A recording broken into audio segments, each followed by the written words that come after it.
안녕하세요. 김철회입니다. 2024 창업행정론 제3장 강의 동영상을 올려드리도록 하겠습니다. 제3장의 강의 내용은 창업자금을 어떻게 마련할까 하는 것입니다. 창업을 하려면 자기 돈으로 하면 특별히 자금을 마련할 필요가 없지만 자금이 부족할 때 아이디어는 좋은 것이 있는데 자금이 부족한 상황에서는 어디에선가 돈을 모아야 되겠죠. 물론 뭐 가족 친지로부터 나올 수도 있지만 은행에 가볼 수도 있고 좀 더 사업을 키우는 그런 상황에서는 또 다른 또 자금이 필요하고 그렇죠. 그래서 돈을 어떻게 마련할까 하는 것이 제 3장의 논의 사항이 되겠습니다. 첫 번째로 내가 만약에 음식점을 하나 연다고 하면 얼마가 필요할까요? 일단은 어떤 음식점이든 시설을 갖춰야 되죠. 그래서 식당에 탁자, 의자, 4인용 세트 10개 한 번에 그러니까 한 40명 정도 함께 드릴 수 있는 그런 식당을 연다고 했을 때 그 4인용 탁자, 의자 10세트 이렇게 조사해 보니까 15만 원 정도 해요. 150만 원 들어가. 그리고 요즘은 다 카드 결제를 하니까 요즘 또 스마트폰으로 전자 결제를 하니까 그 포스기라고 그래요. 카드 결제기 체크 포스 50만 원 정도 들어갑니다. 그다음에 홀에 손님들이 마시는 정수기 렌탈로 한다고 그랬을 때 월 2만 원 정도 들어갑니다. 그리고 홀에 냉장고 하나 넣어야 되겠죠? 냉장고 140만 원. 그리고 탁자 의자마다 숟가락 젓가락 놔야 되니까 한 50명분해서 한다고 했을 때 싸게 쳐도 3천 원 들어갑니다. 이것도 15만 원. 그래서 영업장 시설에 355만 원 정도가 필요합니다. 그 다음에 주방에 들어가면 주방에 냉장고 필요하죠. 업소용 냉장고를 사야 돼요. 업소용 냉장고 이렇게 비싸지는 않지만 그래도 아주 싼 게 100만 원 정도 들어가고 싱크대 10만 원. 또 업소용 그 음식 작업대 10만 원. 또 세척기가 비싸요. 알아보니까. 세척기 500만 원. 인덕션 불로 요리를 하니까요. 4구짜리 2개 한다고 했을 때 150만 원. 또 밥솥 필요하죠. 밥솥 30인용 이거 10만 원 하더라고요. 이거 2개. 그래서 20만 원. 그래서 주방에 780만 원 이렇게 필요한 거죠. 그다음에 새롭게 음식점을 열면 음식점 단장을 해야 되잖아요. 내부 단장을 하려면 인테리어 비용으로 약 3천만 원. 그 매장의 그 규모에 따라 다르겠지만 최소 3천만 원 들어갑니다. 그래서 영업장 설비 350만 원, 55만 원, 주방 설비 780만 원, 인테리어 3천만 원, 기타 설비 1천만 원 해가지고 최소한 5,135만 원 정도는 초기 시설 투자를 해야 음식점을 할 수 있는 것이죠. 그래서 내 주머니에 5천만 원 있으면 이걸 할 수 있을까요? 아니에요. 여유 자금까지 해서 한 1억 원 있어야 시작할 수 있다고 볼 수 있습니다. 그러면은 사업을 하는데 필요한 자금에는 어떤 것이 있을까? 한번 생각해 보시죠. 첫 번째, 자금, 그러면은 내 돈, 남의 돈, 이렇게 있거든요. 자기 자본, 타인 자본. 내 돈인 거는 뭐냐면 사업체가 가진 자금 중 주인, 내 이제 식당 이름이 사업체잖아요. 마중물 식당 이런 거 낸다고 그랬을 때 주인, 마중물의 주인들이 가지고 있는 돈, 그러니까 마중물 협동조합이라고 그러면 법인이기 때문에 그 법인의 조합원들이 주인이 되겠죠. 주인이 출자한 돈, 요거는 이제 자기 자본이라고 해요. 그래서 개인 사업자의 경우에는 사업장의 주인이 출자한 돈이 되겠고, 법인 사업자의 경우에는 법인의 주인이 출자한 돈이 되겠습니다. 이런 자기 자본을 회계학적으로는 자본금 이렇게 부르게 돼요. 실제 사업을 할 때는 자기 자본뿐만 아니라 타인 자본을 갖다 쓰게 됩니다. borrowed capital. 그래서 사업자가 가진 자금 중에 타인에게 빌린 돈을 말해요. 개인 사업자의 경우에는 타인이 누구예요? 금융권, 은행에 가서 좀 돈을 빌렸다든가 또 지인들, 내가 아는 지인들에게 빌린 돈 이런 것들은 타인 자본이 되겠죠.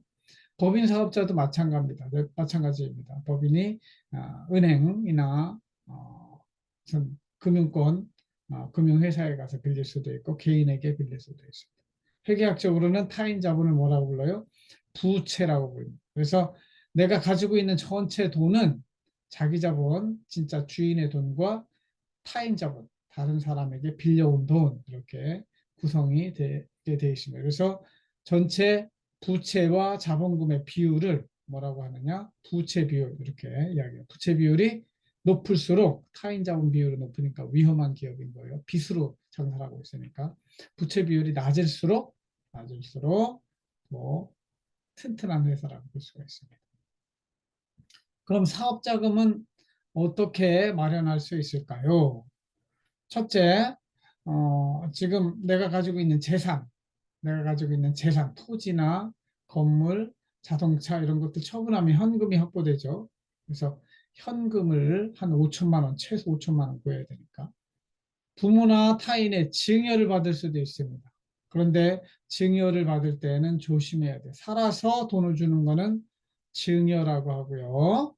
그다음에 죽을 때 주는 돈은 뭐라고 그래요? 상속이라고 그래요. 그래서 이 타인, 부모님이 나에게 돈을 주실 때는 1억 원 이하의 경우에는 10%, 5억 원까지는 20%, 30억을 초과하는 경우에는 50%의 증여세를 내게 돼 있어요. 이거 안 하면 탈세 해가지고 나중에 증여가 일어났는데 증여세를 안 냈다. 그러면 국세청에서 세금뿐만 아니라 가산세까지 냅니다. 자신 납세 안 하면.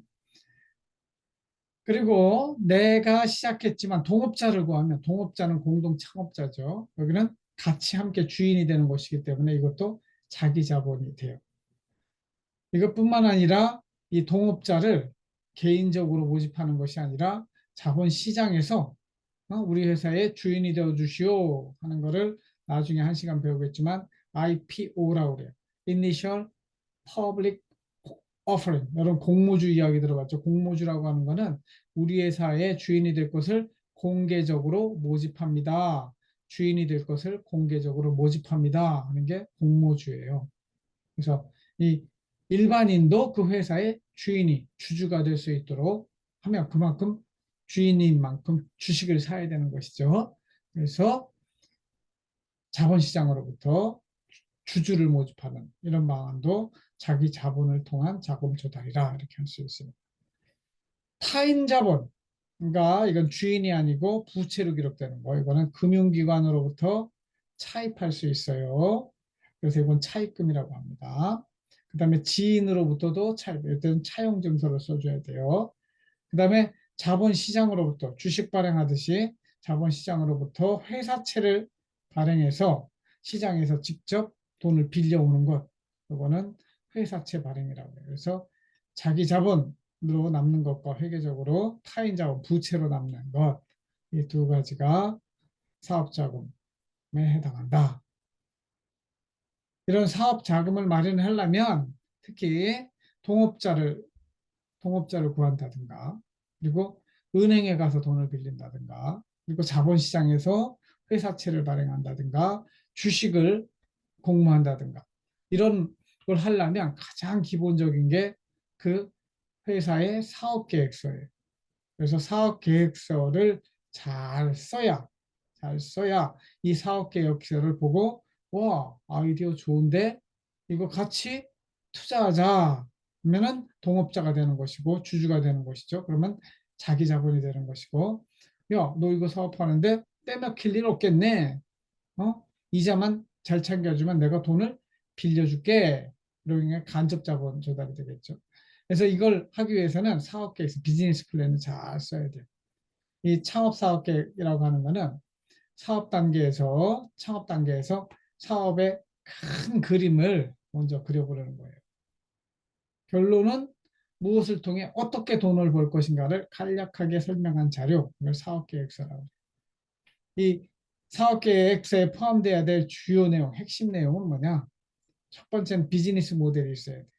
그러니까 원료는 무엇을 삼을 것이며 무엇을 만들어서 어떻게 팔아서 얼마를 벌 거야. 그래서 판매액 중에 원가를 빼면 내가 얼마를 벌어. 이게 비즈니스 모델이에요. 여기에는 밸류 체인, 어떻게 부가가치가 올라가는가, 그리고 사업 아이템, 그리고 돈 버는 방법, 일종의 솔루션이 가장 핵심이 되어야 돼요. 그리고 창업 목적과 사업체 명칭, 창업자가 들어가 있어야 됩니다. 그리고 구체적인 사업의 내용과 범위, 아이템, 고객은 누군지, 이걸 이 사업을 하는데 어떠한 예상되는 문제점은 뭔지, 그 문제점을 해결할 수 있는 방안은 무엇인지. 사실은 이 사업계획서가 정부 공무원의 입장에서는 어떤 일을 이 공익을 위해서 일을 하게 되는 그런 사업계획서로도 작동을 합니다. 그리고 이 안에는 시장 조사를 해본 결과도 나와야 되고, 약점, 강점, 그 다음에 기회와 위험 요인을 분석한 이런 결과도 포함되어야 하고, 그리고 자금 조달 계획과 사무실 확보 계획도 들어가 있습니다. 그중에서 오늘 배우는 거는 요 자금 조달에 관한 것이죠. 그래서 최종적으로는 이 사업 계획서의 추정 손익 계산서가 맨 꼭대기에 매출액, 그 다음에 비용들이 쭉 나오고, 비용들 빼면 순이익이 얼마 정도 나올 거로 예상이 된다, 추정된다. 이게 가장 중요한 거죠. 타업 모델과 실제 숫자로 나오는 손익계산서가 제공돼야 이걸 보고 주주로 참여할 것인지, 아니면 회사채 발행에 참여할 것인지, 아니면 차입금, 은행 대출을 해줄 것인지, 이러한 결정을 하게 되는 것이죠. 이 사업계획서를 만들어 놓으면 이 사업계획서의 용도 어디에 쓰느냐. 첫 번째, 내부의 이해관계자는 이걸 보고 우리의 사업 목표, 직원들이죠. 직원 전략, 실행 가능성, 보상 이런 것들을 알게 돼요. 벤처 투자가들은 이 사업계획서를 보고 이것이 기업 가치가 얼마나 나오는구나. 현금이라고 하는 거는 이걸 가지고 돈을 어떻게 벌어서 현금을 어떻게 벌어서 어디다 쓰는가. 캐시플로우를 보는 거죠. M&A 관심 기업들이 사업계획서를 봅니다. 그래서 잠재적인 사업 모델이라든가 시너지, 기술 특허 등을 살펴보게 됩니다. 금융기관은 이걸 보고 돈을 빌려줄 것인가, 안 빌려줄 것인가, 이런 것들을 알게 되죠. 그래서 자금 회수 기간, 안정성, 현금 흐름, 유동성, 이런 것들을 파악할 수 있습니다. 엔젤이라고 하는 거는 금융기관이 아니고 개인 투자자 중에서 상당히 벤처 기업에 투자하는 그런 사람들을 엔젤이라고 보여요. 천사라고 하죠. 여기는 경영자에 대한 걸 많이 해요. 그 사장이 얼마나 신뢰할 만한 사람인가, 수익성, 현금 이런 것들을 보게 됩니다.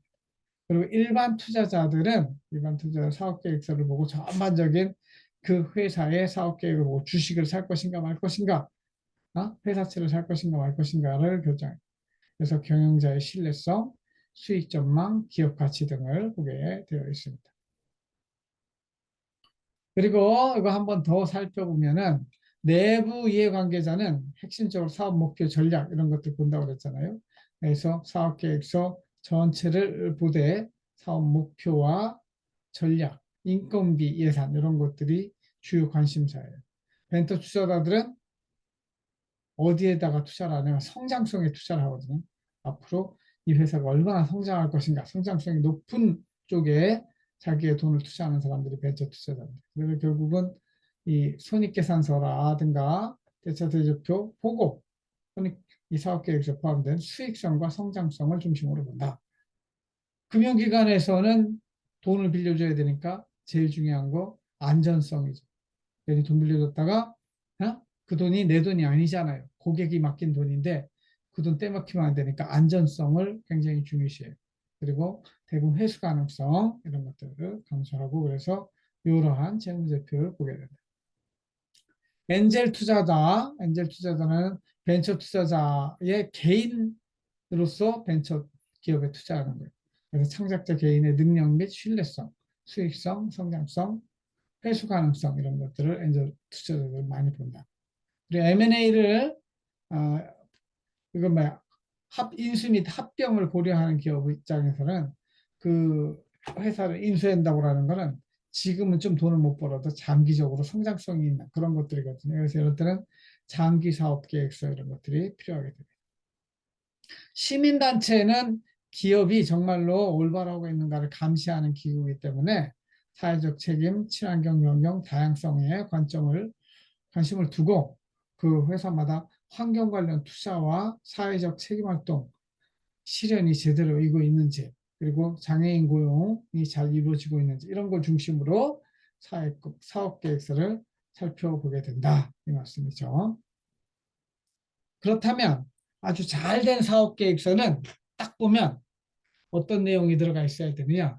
첫 번째, 사업 아이템과 관련해 가지고는 이 사업 아이템 누구한테 파는 거냐 이거죠. 고객이 있어야 되고, 그 다음에 무엇을, 이 제품의 대화와 용역의 특성, 그 다음에 how, 어떻게 이 좋은 제품을 저 소비자 후에게 전달할 것인가에 대한 사업 아이템과 관련된 질문들을 한번 해봐야 되고, 두 번째로는 사업계획 수립할 때 어떤 내용이 포함되냐면, where am I? 내 지금 어디에 있는가? 지금 자신의 처한 환경을 분석해 봐야 돼요.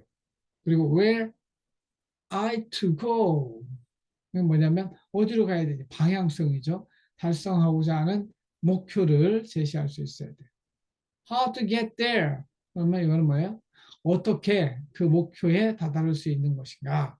그래서 그러한 다양한 방법론을 개발하는 것이 바로 다 이 사업계획서에 포함되어야 될 내용이다. 이렇게 이해하시면 될 것 같습니다. 그럼 자금 조달 방법에 대해서 살펴보면, 자금 조달은 초기 자금, 개발 자금, 운전 자금, 공장 설립 및 시설 자금, 이런 것들이 있는데, 이 초기 자금이라고 하는 거는 우리가 지금 배우는 창업 자금이에요.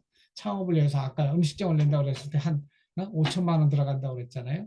그래서 기본적인 사무실 임차료, 인건비, 사무용품, 기타 활동비, 이런 것들 충당하고, 나머지는 창업보육센터나 지자체, 테크노파크 등을 위해서 정부의 간접적인 지원을 받는 그런 방식으로 자금을 확보해야 되겠죠. 그 다음에 개발 단계에 들어가면은 일단은 좀 더 자기 자본을 확충하고, 정부 출연 자금, 이걸 연구개발 관련된 이런 것들을 많이 받아내는 게 우선적인 사안이 됩니다. 그 다음에 운전자금이라고 하는 것은 사업을 실제 수행하는 데 있어서 한 해 한 해, 또 한 달 한 달 이 사업 돌아가게 하는데, 인건비서부터 비용까지 이렇게 돌아가는 운전자금을 확보해야 되고, 그 다음에 공장 설립 및 시설 자금도 필요합니다. 이제 향후 5년 내에 어떠한 시설을 만들길로 결정을 했는데, 그에 필요한 자금이 충분히 있는지를 보고 그 시설 자금을 충분히 좀 미리 반영해야 된다는 것이죠. 그래서 여기 보면은 외부 자금 조달이라는 걸로 해가지고 간접 조달과 직접 조달, 이렇게 두 개로 나눴습니다. 간접 조달이라고 하는 거는 중간에 누군가 끼어 있지 않을 때가 직접이고, 누군가 돈이 중간에 꼈어요. 이게 뭐예요? 은행, 정책지원기관, 기타.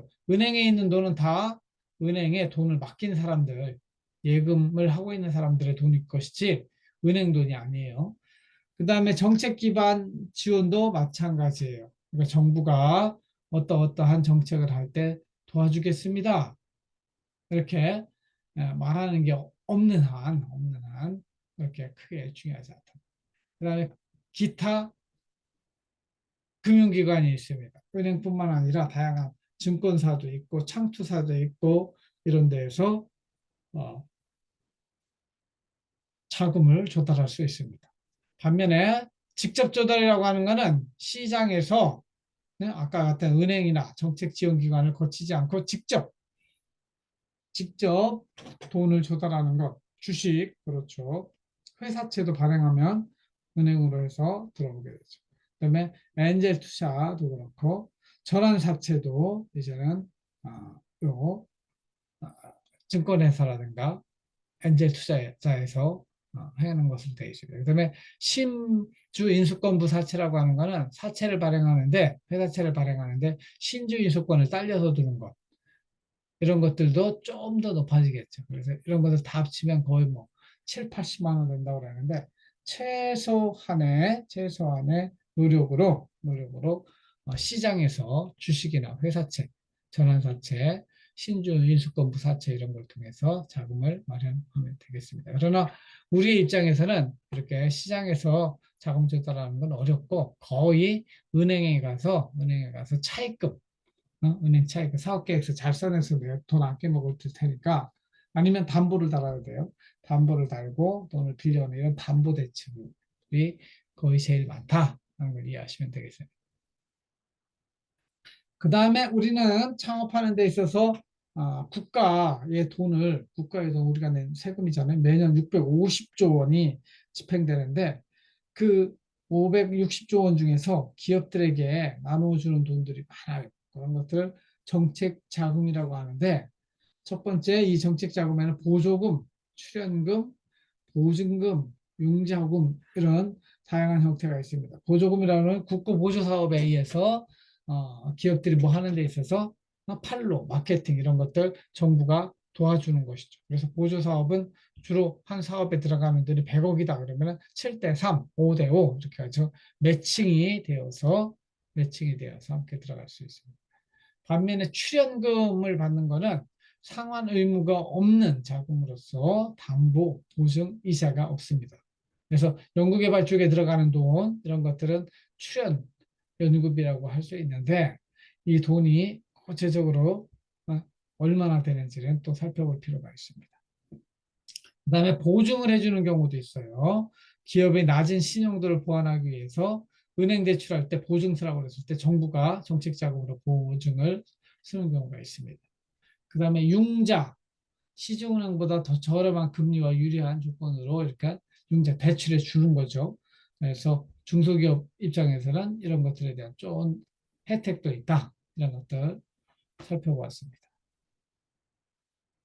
그래서 자금 조달 방법을 전체적으로 한번 다시 종합해 보면 자금 조달에는 직접 조달과 간접 조달이 있고 간접 조달 중에는 은행을 통한 자금 확보 이런 것들이 중요하다. 은행을 통해서 이자를 주고 나는 담보대출, 순수 신용대출을 받을 수가 있죠. 그 다음에 기술신용보증기금을 활용할 수도 있고요. 보증받을 때. 그 다음에 신용보증기금, 이 기술이 빼고 그냥 신용보증기금의 신용보증도 있어요. 이걸 하셔야 돼요. 그 다음에 정부 사업 중에 정부의 창업 지원 사업 이런 것들이 있어요. 그래서 중소벤처기업부, 과기부 등에서 지원하고 있는 이 정부의 창업 지원 사업 또는 정부의 출연 사업, R&D 출연 사업 이런 것들을 잘 발굴해서 이것들을 우리가 우리 비즈니스 하는데 활용할 수 있으면 좋겠다 이런 거죠. 그다음에 정책 자금이라는 게 있어요. 정부가 이 소상공인이라든가 벤처기업들 키우기 위해서 돈을 운영하고 있는 것들이 있는데 이거에 대해서는 대부분의 경제학자들은 좀 부정적인 입장을 택해요. 정부의 저리 융자 자금 수혜를 받는 것, 그 다음에 시설 자금, 운전 자금을 받는 것 이런 것들이 다 정부의 출연 사업에 해당한다.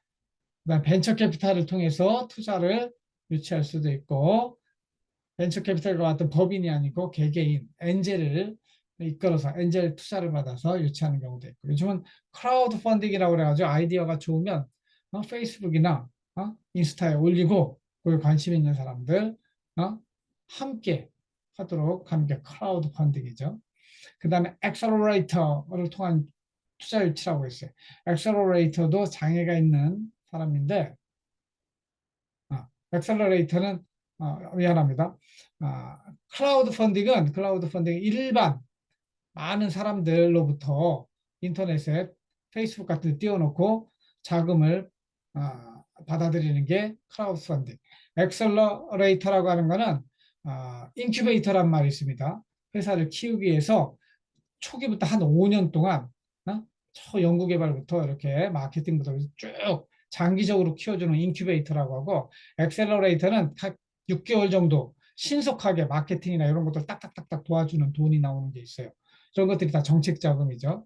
창업 초기에 엑셀러레이터의 창업교육 사업을 통해서 투자 유치를 받는 이런 방법들도 있다 하는 것들을 여러분들이 이해하시면 되겠습니다. 나머지 내용들은 제가 수업 진행하면서 서로 질의응답하고 또 사례도 살펴보고 인터넷에서 또 함께 뒤져보고 이러면서 자금 조달 방법에 대해서 여러분들도 궁금한 거 있으면 언제든지 질문으로 적어 오면 그걸 가지고 또 함께 수업 시간에 논의를 하도록 그렇게 하겠습니다. 이것으로 제3장에 대한 강의 동영상은 마치고 나머지 내용은 수업 시간에 함께 다루도록 하겠습니다. 들어주셔서 감사합니다. 마치겠습니다.